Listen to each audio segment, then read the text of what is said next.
Hold your fire! I'm a human!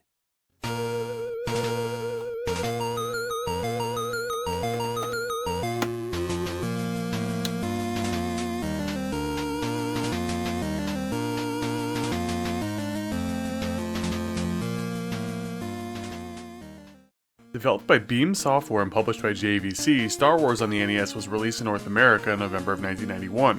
Following the general storyline of the original Star Wars movie, A New Hope, you take control of Luke Skywalker on Tatooine on a mission to find R2-D2, Obi-Wan Kenobi, and Han Solo before setting off towards the Death Star to save Princess Leia and destroy said Death Star. While on Tatooine, Luke is piloting a land speeder to and around various cave dwellings which house a variety of obstacles, enemies, and pieces of the Millennium Falcon shield, which essentially gives you more life in the upcoming flying segment. After presumably rescuing Han Solo, you set off to the hangar to fly away in the Millennium Falcon. I say presumably because you actually don't need to rescue everyone in order to beat the game.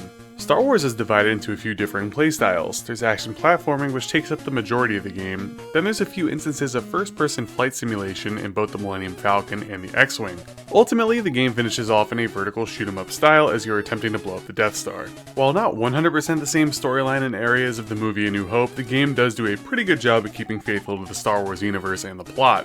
As mentioned, there's Tatooine, the Cantina, the Death Star, land speeders, various ships, enemy TIE fighters, sand people, Jawas, stormtroopers, droids, the Death Star garbage monster, and so forth. But, where the hell's Chewbacca? A very weird omission. And don't you remember in the Death Star when they had all those spikes everywhere? Yeah, me neither. The graphics of Star Wars are a bit hit and miss. Some of the areas are decently presented with cool color schemes, but for example, much of Tatooine is boring and you're essentially going through reskinned caves over and over again. And it felt like there could have been a bit more detail in the in-game graphics, but the full-screen graphics of the various character portraits are quite cool. The soundtrack is one of the high points of the game for me, with some good renditions of the Cantina, Han Solo's theme, and the ending theme. Overall, there's not much to complain about. Where the game starts taking a huge hit is in the controls, mechanics, and overall fun factor. I find the controls of Star Wars to be generally slippery in the platforming segments. Coupled with that, this is one of the only games that I can remember in this general era where you take fall damage. Really? You have Luke doing sky-high weird Jedi warp jumps, but God forbid he falls 2 to 3 times his body length.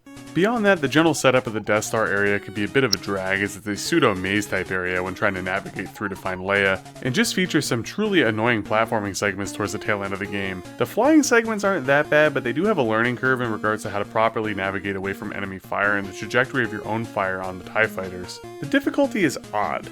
In the platforming segments, you have multiple lives and have the ability to find some 1-ups. After your lives are drained, you lose one of your 10 continues. However, when the game switches to the first-person flying segments, 1 death equals 1 continue loss. Really? Who decided that was a good idea? If you're lucky enough to find Han, Leia, and Obi-Wan, if Han or Leia dies, they stay dead unless resurrected by Obi-Wan, which could be done a finite number of times. Han and Leia do not count towards your general death toll. Kind of an odd decision, but it helps a bit to play into the strategy at least, kind of using people as mules to get to the areas and maybe to learn them a little bit better.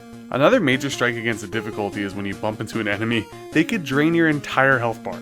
I remember bumping into sand people on Tatooine once and I lost my entire health bar. Beyond that, you also have really weird iframes. It's very possible just to keep bouncing off of environmental hazards like that of these slammer things in the sandcrawler, and then just dying oh so quickly. Star Wars on the NES is a very mixed bag.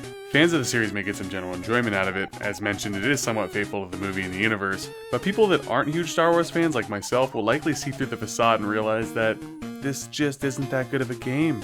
I completed Star Wars with the 100% completion rate, and I can honestly say this is about as average as it gets.